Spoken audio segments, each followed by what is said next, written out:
지난주에는 왕으로 오시는 주님, 또 오늘은 구원자로 오시는 주님이라고 하는 제목으로 하나님의 말씀을 전하려고 하는데, 왕이요 구원자 되신 그 예수님의 은총이 먼저 우리 사랑하는 성도님들의 삶 속에 가득해서 여러분 즐거움과 기쁨과 소망이 넘치시기를 주의 이름으로 축복합니다. 대강절 초를 밝히면서 오늘은 두 번째 초까지 불을 밝혔는데, 대강절 초에도 하나하나 담긴 의미가 있습니다. 몇 년 전에 어느 집사님이 저에게 왜 대강절은 이렇게 보라색 강단보, 스토리라고도 이야기하죠. 그리고 초들이 다 보라색이냐고 물어본 집사님이 있었는데, 제가 그런 얘기를 했어요. 예수님의 오심을 기다리는데 왜 보라색이냐? 이 보라색이 주는 의미가 있습니다. 이 보라색은 고귀함과 왕권을 상징합니다. 우리 교회 원로 목사님 예배 오실 때 감독 셔츠를 입으시죠. 감독 셔츠도 보라색입니다. 고귀한 종이라고 하는 의미를 담고 있습니다.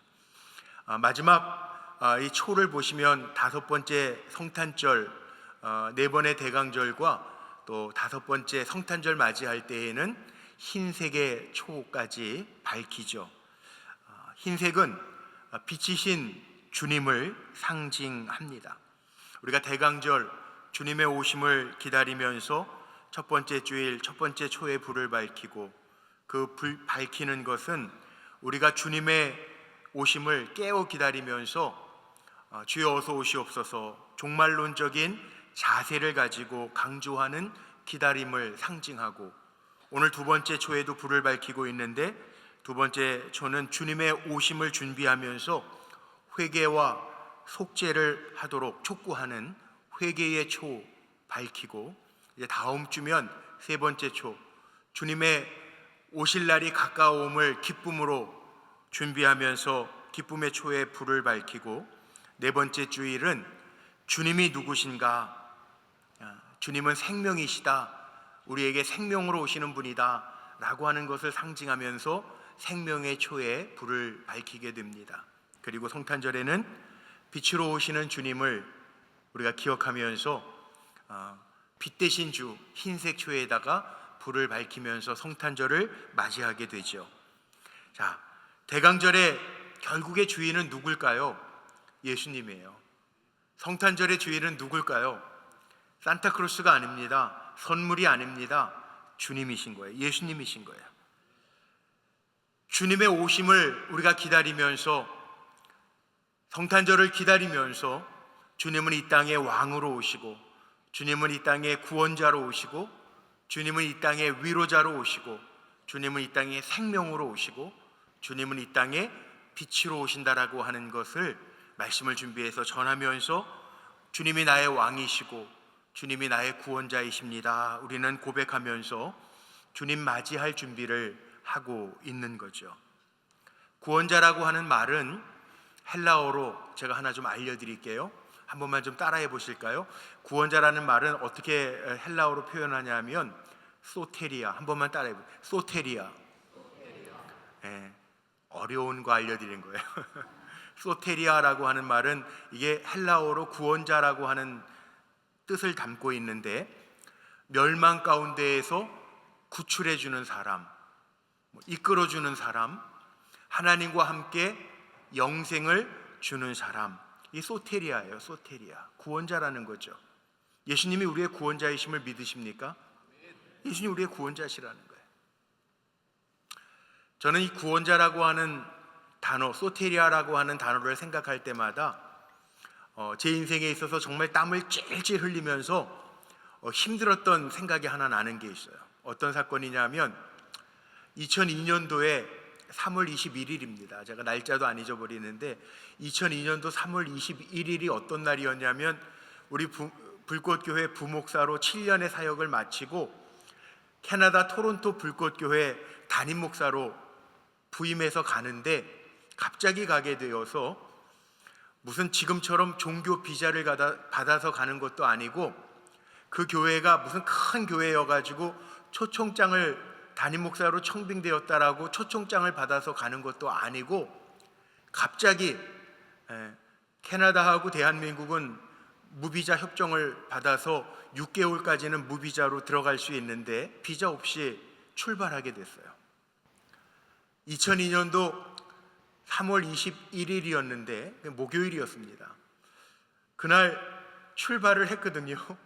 그런데 비행기로 다이렉트로 간 게 아니라 밴쿠버를 경유해서 토론토로 가는 비행기를 예매를 해놓고 출발을 했는데 문제가 생겼습니다. 어떤 문제가 생겼냐 하면 밴쿠버에서 비행기를 갈아타고 토론토 가는 비행기를 타야 되는데 1시간 반 여유 있게 해놨는데 밴쿠버에서 내려서 가족, 저와 제 아내와 8살 난 초등학교 1학년 다니던 아들하고 내렸는데 입국하는데 이민국으로 가라는, 이민국으로 갔는데요. 왜 왔냐고 물어보는 거예요. 왜 왔냐고. 이게 말이 잘 안 되잖아요. 왜 왔냐고 그러는데 이걸 설명을 어떻게 자세하게, 갑자기 우리 불꽃교회 지교회로 토론토에 있는 조그마한 교회 담임 목사로 가게 됐습니다. 이거 얘기를 하고 왜 갑자기 오게 됐는지 뭐 이런 얘기를 해야 되는데 말도 잘 안 되고요. 또 하나는 이민국의 사람들이 옷을 경찰복 같은 거를 입고 대화를 하니까 이게 기가 죽어가지고 말도 잘 안 나오고 영어도 전혀 생각이 안 나요. 영어를 잘하는 것도 아니지만 땀을 삐질삐질 흘리고 있는데 이 사람도 답답했는지 이민관이요 좀 기다리라는 거예요. 조금 기다리라는 게 3시간이 지나는 거예요. 비행기 놓치고 3시간 동안 조그마한 공간에 갇혀서 비행기는 이미 놓치고 비행장에는 장세근 장로님이라고 우리 교회 원로 장로님이었던 분이 개척하셨는데 가족들이 아마 제가 도착하는 시간에 맞추어서 토론토 공항에 나와 있을 텐데 시간은 속절없이 지나가고 얼마나 애가 탔는지요. 땀은 나죠. 정신은 없죠. 비행기는 놓쳤죠. 제가 할 수 있는 기도는 다른 기도가 아니에요. 유창한 기도도 아니에요. 계속 반복해서 하는 게 뭐냐 하면 하나님 도와주세요. 하나님 도와주세요. 하나님 도와주세요. 이 기도밖에 안 나오더라고요. 그런데 그때 정말 구세주가 나타났어요. 이민관이긴 이민관인데요. 한국 사람처럼 생긴 아주머니가 나오더니 한국말로 물어보시더라고요. 그래서 자세하게 설명을 했어요. 그랬더니 알았다고. 그러더니 6개월짜리 허락 도장을 꽝 찍어주는 거예요. 그리고 비행기는 다른 비행기로 잘 연결해 줄 테니까 가라는 거예요. 그때 제가 나오면서 외쳤습니다. 구세주 만났다. 그분이 예수님은 아니에요. 그런데 하나님 도와주세요. 하나님 도와주세요. 하나님 도와주세요. 반복해서 기도했는데 정말 그분을 통해서 모든 일들이 잘 풀렸어요. 예수님께서 이 땅에 태어나실 때 마태복음은 이렇게 증언하고 있습니다. 마리아와 정혼한 요셉에게 하나님의 사자 천사가 현몽하여 나타나서 아기가 성령으로 잉태된 것과 이미 하나님께서 예언자들을 통해서 예언하신 대로 아기의 이름을 뭐라 하라? 예수라 하라. 이 예수라고 하는 이름은 하나님은 구원하신다 라는 뜻을 가지고 있어요. 오늘 스가랴서 말씀을 10장의 말씀을 읽었는데 스가랴서 10장의 말씀의 제목이 뭐냐 하면 하나님께서 구원하신다라고 하는 약속, 이렇게 되어 있어요. 하나님은 우리를 구원하시는 좋으신 아버지 하나님이신 것 믿으시기를 바랍니다. 이 구원이라고 하는 단어가 얼마나 좋은지 몰라요. 그런데 구약 성경에 나와 있는 구원과 신약 성경에 나와 있는 구원의 의미가 약간 다릅니다. 구약 성경을 읽으면서 하나님은 구원하신다, 구원이시다, 이 뜻은 뭐냐 하면 여호수아, 예수아라는 말이 예수라고 하는 말과 같은 말이죠. 하나님은 구원하신다는 거예요. 그래서 구약 성경에 나타난 하나님의 역사는 하나님께서 구원하시는데 어떻게 구원하시느냐, 구약 성경에 나타난 구원은 현재적으로 도움이 되시는 구원을 얘기합니다. 예를 들면 이스라엘 백성들이 430년 동안 애굽에서 종살이 했어요. 백성들이 종살이 하면서 너무 힘들어서 하나님 앞에 하나님 도와주세요, 하나님 건져주세요, 그들의 탄식의 소리를 하나님이 들으시고 어떻게 하셨죠? 모세를 통해서 구원해 내시는 거예요. 젖과 꿀이 흐르는 가나안 땅으로 건져내시는 실제적인 도움을 주시는 그 구원을 이야기해요. 홍해바다를 만납니다. 이젠 죽었구나, 이스라엘 백성들이 죽었구나, 절망 가운데 있을 때 하나님께서 구원해 내시는 거예요. 홍해바다를 갈라놓으시고 그 바다를 무처럼 육지처럼 건너게 하시는 거예요. 이게 구원이에요. 다윗의 경우, 사람의 경우에서 보면 다윗은 어린 나이에 정말 한 나라의 왕으로 기름을 부음받죠. 그런데 사울 왕이 그 어린 소년 하나를 잡기 위해서 수천 명의 군사들을 풀어서 잡으려고 그래요. 다윗이 얼마나 힘들었을까요? 극심한 괴로움.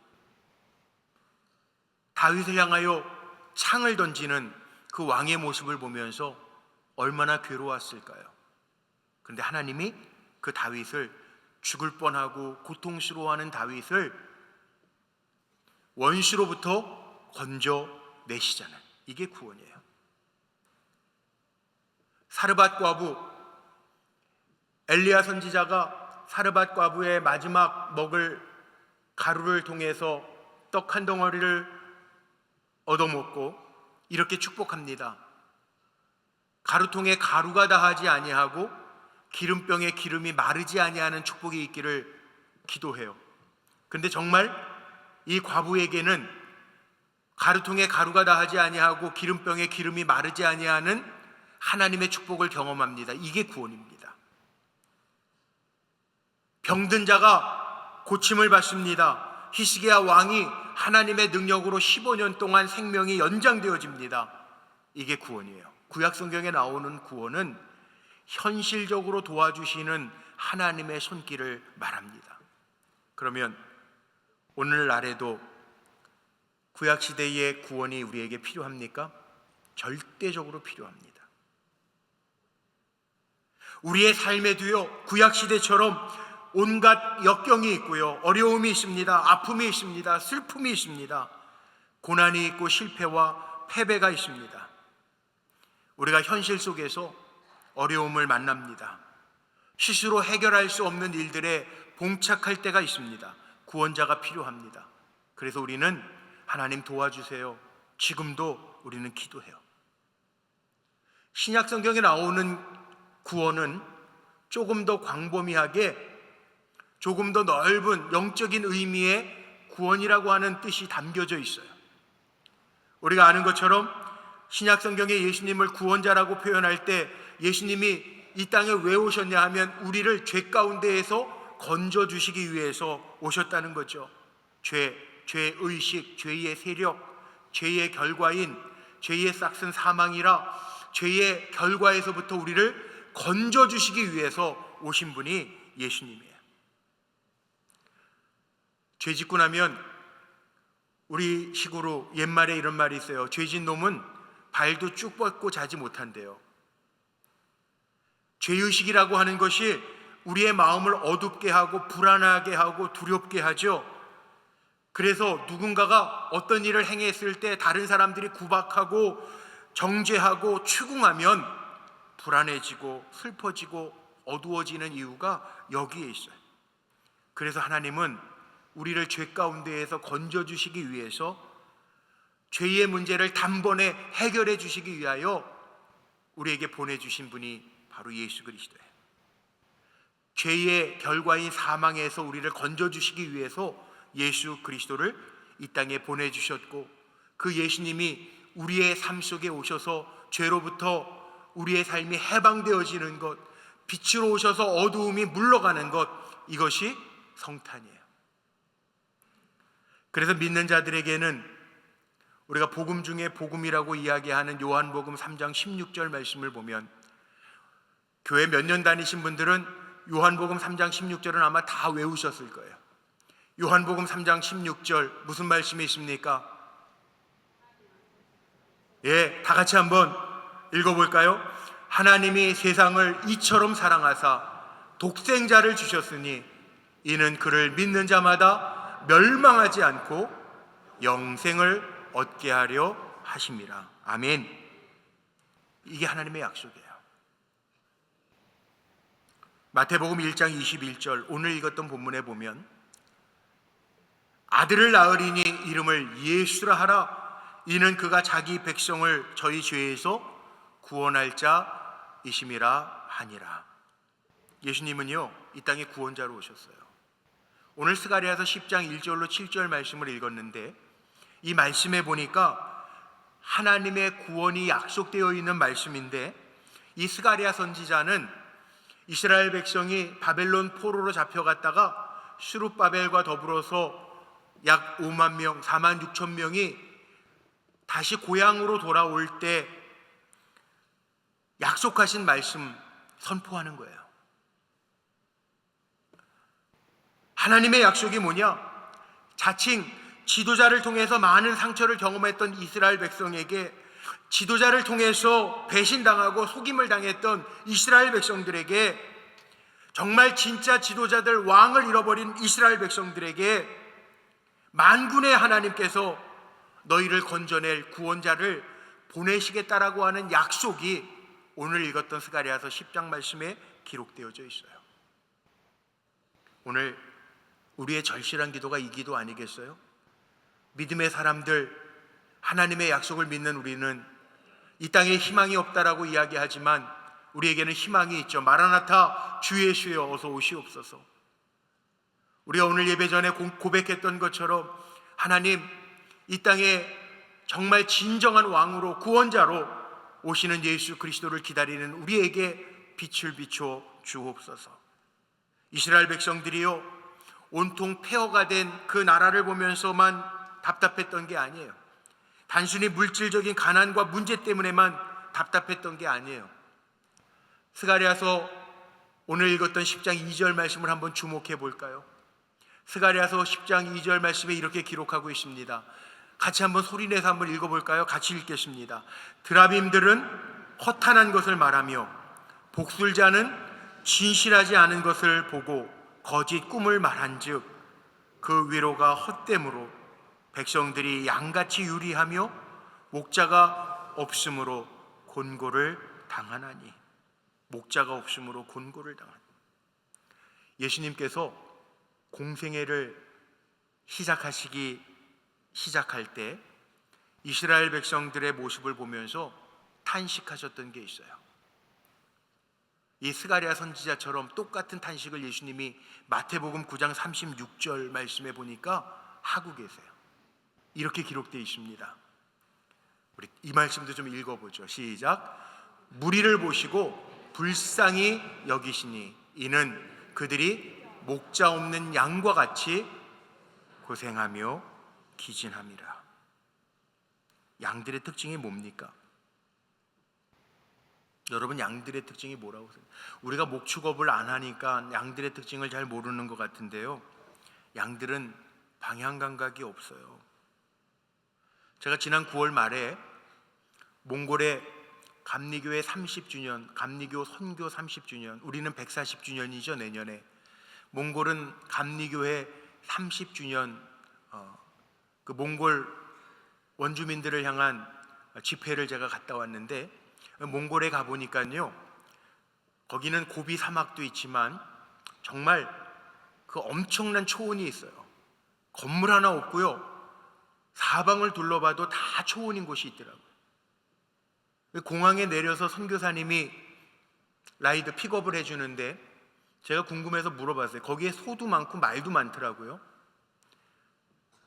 그런데 제가 뭐라고 질문했냐면, 저거 집도 안 보이고 아무것도 안 보이는데 저 많은 소와 말들이 저렇게 하루 종일 있다가 집에는 어떻게 가냐고.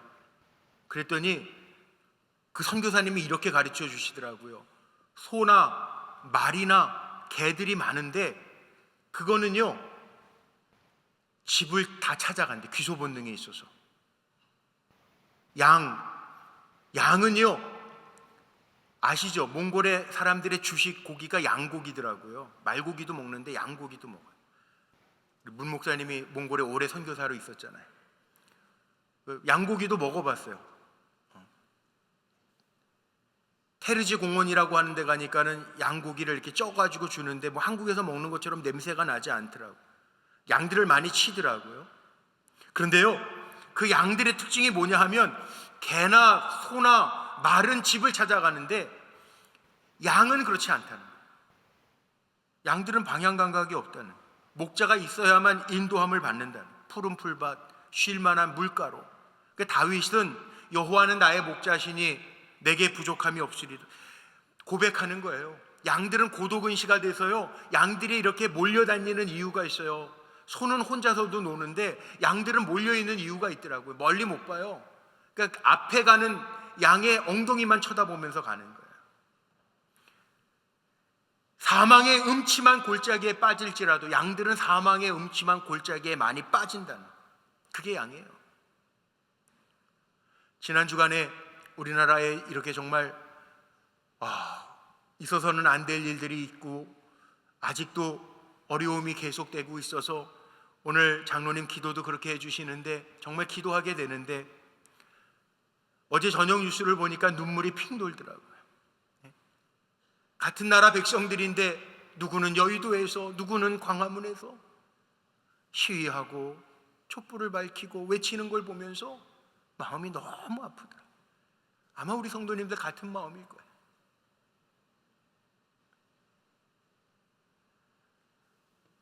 이게 우리의 모습 아닙니까? 양은요, 쉽게 더러워진대요. 한눈 팔면서 뭐를 묻히고 다니는 게 양이에요. 제가 양을 가까이 가서 봤거든요. 양털이 하얀 줄 알았는데 양털이 누렇더라고요. 그리고 막 엉켜 있어요. 양털을 왜 미는가 그랬더니 양털을 밀어주지 않으면요, 양들은 너무 약해서요, 그 양털이 막 이렇게 꼬불꼬불하잖아요. 결국은 자기의 살을 파고 들어가서 밀어준다는 거예요. 거기 나라에 보니까 캐시미어가 유명하더라고요. 몽골에. 이 캐시미어는 또 이 목에 있는 속털을 캐시미어라고 그러더라고요. 제가 별걸 다 알려드리네. 양이 그렇다는 거예요. 그런데 성경은 우리를 양으로 비유해서 말해요. 이사야서 53장 6절 말씀에 보니까 이런 말씀이 있더라고요. 우리는 다 양 같아서 그릇 행하여 각기 제 길로 갔거늘. 우리가 꼭 양 같아요. 어디로 가야 할지 모릅니다. 조금만 한눈 팔면 세파에 금방 넘어지는 게 우리의 모습입니다. 뭐 아무리 AI 인공지능을 이야기하고 인공위성을 우주로 쏘아 올려서 우주를 정복하는 것 같아도요, 눈에 보이지 아니하는 세균 때문에 쓰러지는 게 우리 인생이고요. 지난주에 우리 권사님 가정에, 저기 계시네요, 우리 권사님 가정에 저 경기도에 공장이 하나 있는데 그 하루 눈 온 것 때문에 창고가 무너져서 기도 부탁한다고, 목사님 기도해 주세요. 창고 무너져서 복구하러 갑니다. 문자가 와요. 이게 인생이에요. 강한 것 같죠? 작은 사건이나 말 한마디 때문에 잠 못 이루고 갈피를 잡지 못하는 게 우리 인생이에요.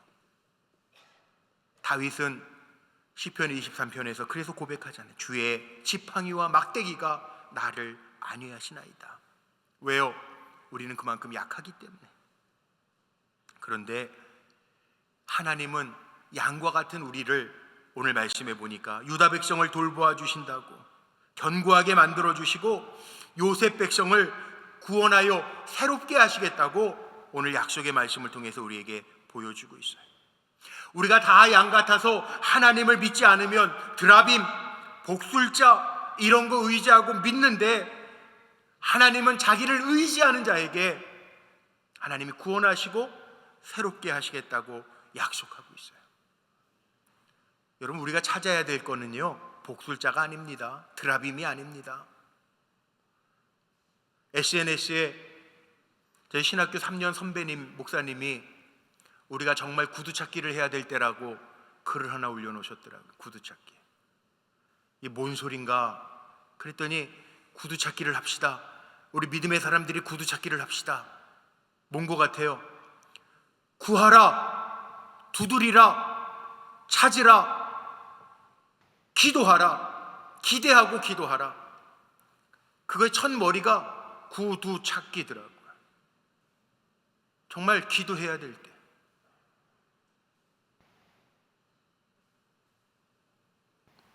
졸다가 제가 구두찾기 하자 그러니까 뭔 소리 하나 그러시는 분이 2분 계십니다. 갑자기 구두찾기 하자 그랬더니 우리 옆에 있는 분들에게 한번 인사합시다. 구두찾기 합시다. 구두찾기가 뭐라고요? 마태복음 7장 7절에 그렇게 나와 있잖아요. 구하라는 거예요. 하나님이 주신다는 거예요. 두드리라는 거예요. 하나님이 열게 해주신다는 거예요. 찾으라는 거예요. 하나님 찾게 해주신다는 거예요. 기대하고 기도하면 하나님 응답하신다는 거예요. 오늘 그 약속의 말씀이 스가랴서 10장 1절에 있잖아요. 스가랴서 10장 1절 말씀에 봄비가 올 때 여호와 곧 구름을 일게 하시는 여호와께 비를 뭐하라? 구하라. 하나님 주신대요. 구하래요. 우리가 아는 것처럼 이스라엘에는 늦은 비와 이른 비, 그 비가 와야 열매를 맺습니다. 구하는 자에게 하나님이 후히 주신대요.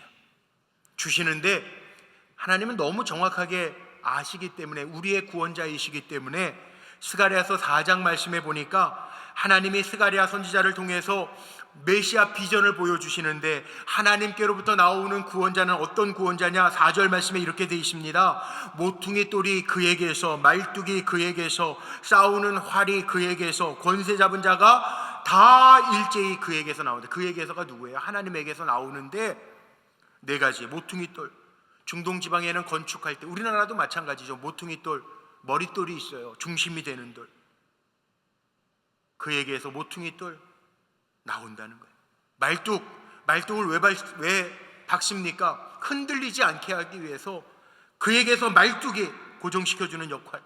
싸우는 활, 공격하는 거죠. 공격 무기죠. 그에게서 마귀를 쏘아 이기게 할 수 있는 싸우는 활이 나오고, 마지막 권세 잡은 자, 아무리 활이 있어도 당겨주지 않으면, 힘있게 당겨주지 않으면 그 활은 공격 무기가 될 수 없잖아요. 하나님이 약속하신 거예요. 우리에게 이런 구원자를 보내주신다는, 염려하지 말라는, 그를 찾으라는, 예수님 권세, 내 권세, 주님을 찾으라는, 주님을 찾고 구할 때 오늘 6절 말씀에 이렇게 약속했어요. 스가랴서 10장 6절, 내가 유다 족속을 견고하게 하며 요셉 족속을 구원하리라. 구원하시겠다는 거예요. 8절에는 내가 그들을 향하여 휘파람을 불어 그들을 모을 것은 내가 그들을 구속하였음이라. 그들이 전에 번성하였던 것 같이 번성하리라. 번성하고 회복시켜 주신다는.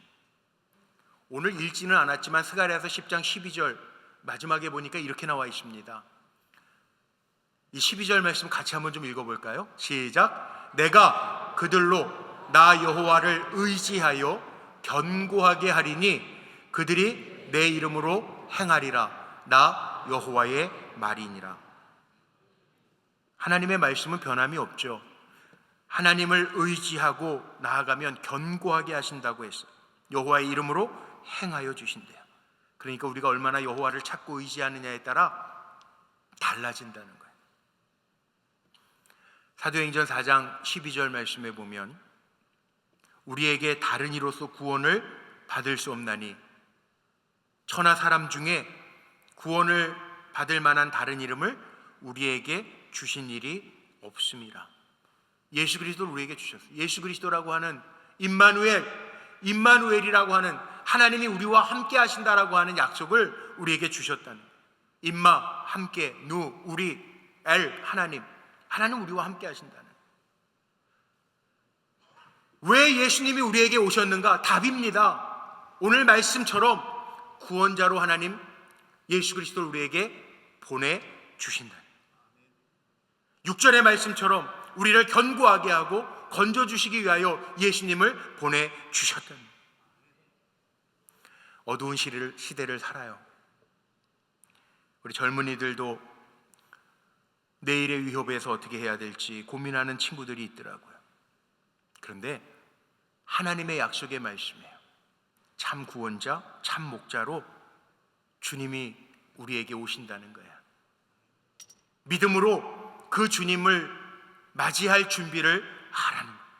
오늘 말씀 마치려고 하는데 여러분 힘들고 어렵다고 낙심하지 마십시오. 구원자로 하나님 예정하신 대로 예수 그리스도를 보내주셨습니다. 우리가 그 예수님 믿는 거예요. 2024년도에도 어김없이 성탄절을 우리가 준비하면서 저하고 여러분이 해야 할 일이 있어요. 진정한 구원자는 예수님이세요. 저와 우리의 삶 속에 암울한 시대를 살아가지만 예수님 어서 오시옵소서, 마라나타, 주님의 오심을 준비하는 믿음이 저와 여러분 안에 가득하시기를 주님의 이름으로 축복합니다. 기도하시겠습니다. 전능하신 하나님,